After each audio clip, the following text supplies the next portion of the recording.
حضرت امام شافعی فرماتے کہ مجھے فقیروں کی دو باتوں نے بڑا نفع دیا ہے۔ پہلی بات یہ، الوقت سیف قاطع، وقت کاٹ دینے والی تلوار ہے۔ وقت کو تم کاٹو نہیں تو وقت تمہیں کاٹ دے گا، یا تم وقت پہ حاوی ہو جاؤ اور تمہاری مرضی سے گزرے وقت، تمہاری دسترس میں ہو وقت، اور یا پھر وقت تمہیں گزار دے۔ ایک ان دونوں میں سے ایک چیز ہوگی۔ اللہ کا شکر ہے اس وقت ہم وقت کو گزار رہے ہیں، چونکہ ہم قرآن مجید کا درس سننے اور سنانے میں مصروف ہیں۔ اگر ہم یہاں نہ ہوتے، کہیں بیٹھ کے تاش کھیل رہے ہوتے، تو وقت کی رفتار اور گھڑی کی رفتار کیا اس سے مختلف ہوتی؟ وہ اسی رفتار سے چل رہی ہوتی، لیکن پھر وقت ہمیں گزار رہا ہوتا۔ لیکن اب وقت کو ہم گزار رہے ہیں۔ کہا ایک تو فقیروں کی اس بات نے مجھے بڑا نفع دیا اور میں وقت کو گزارا ہے، وقت نے مجھے نہیں گزارا۔ دوسری بات فقیروں کی جو میرے لیے بڑی نفع بخش ثابت ہوئی، وہ یہ ہے کہ درویش کہتے ہیں، اللہ والے لوگ کہتے ہیں کہ اپنے آپ کو نیکی کے کام میں لگا دو ورنہ نفس تمہیں برائی کے کام میں لگا دے گا۔ آپ اپنے آپ کو کھینچ کے یہاں لے آئے نا، اگر نہ یہاں کھینچ کے لاتے اور نفس مجھے یا آپ کو کسی اور جگہ لے جاتا تو پھر ہمارا وقت کتنا برباد ہوتا۔ تو کہا تم کھینچ کے اپنے آپ کو نیکی کے کام پہ لگا دو ورنہ نفس جو ہے وہ تمہیں برائی کے کام پہ لگا دے گا۔ بلکہ صوفیاء کے ہاں تو اس بات کا خیال رکھا جاتا ہے کہ وقت کا زیادہ اچھا مصرف کیا ہے، بہتر سے بہتر کی تلاش میں۔ حضرت اویس کرنی رضی اللہ تعالیٰ عنہ حضور کی زیارت نہیں کر سکے۔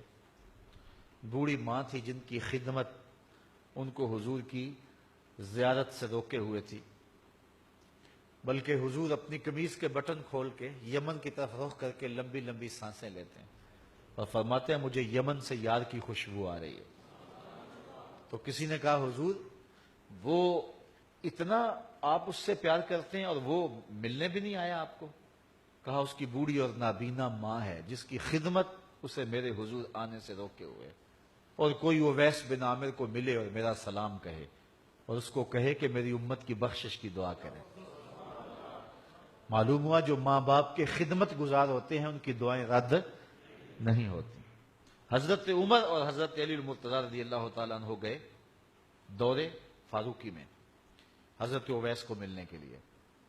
خیر ملاقات ہو گئی تو جا کے حضور کا سلام دیا، بس اویس کی آنکھوں سے جھرنے پھوٹنے لگے آنسوں کے، تڑپ گئے، بدن پہ کپ کپی، آنکھوں میں آنسو، اور بار بار پوچھتے تھے میرے رسول کے لبوں پہ میرا نام کیسے آیا تھا، کیسے حضور نے کہا تھا اویس کو میرا سلام دینا۔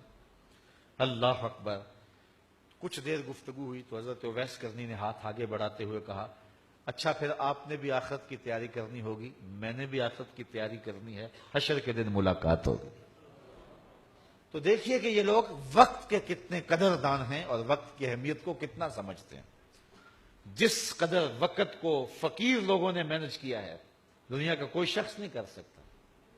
یار 90 لاکھ لوگوں سے تو ہم ساری زندگی میں ملتے نہیں ہیں، اور غریب نواز نے 90 لاکھ کو کلمہ پڑھا دیا، تو کیسے وقت کو استعمال کیا؟ امام بخاری کو دیکھیں، امام غزالی کو دیکھیں، امام رازی کو دیکھیں، حضرت امام احمد بن حنبل کو دیکھیں، ان لوگوں کا کام دیکھیں، امام احمد رضا کو دیکھیں۔ 1600 کتابیں لکھ دینا کچھ تماشا لب بام تھوڑا ہے؟ تو کیسے انہوں نے وقت کو گزارا اور وقت کی اہمیت کو جانا، اور ہم ہیں کہ اپنا وقت ضائع کر رہے ہیں۔ چائے والے کھوکھے پہ بیٹھ کے تو وقت گزر گیا، اور حمام پہ بیٹھے تو وقت بیت گیا، گپ شپ شروع ہوئی تو بس اس پہ وقت لگ گیا۔ والذین هم عن اللغو موردون، وہ لغویات سے اعراض کرتے ہیں۔ آگے سورہ فرقان ہے اسی 18ویں پارے میں، وہاں فرمایا کہ جب وہ لغو سے گزرنے کی نوبت آ جائے تو عزت سے گزر جاتے ہیں۔ وہ باندر کا تماشا دیکھنے رک نہیں جاتے، ان کے مقاصد جلیل ہیں، ان کی زندگی کے بڑے مقاصد ہیں، وہ اپنی زندگی کو ان مقاصد کے حصول کے لیے لگا کے بیٹھے ہوئے ہیں، تو اب وہ اپنے وقت کو ضائع نہیں کرتے۔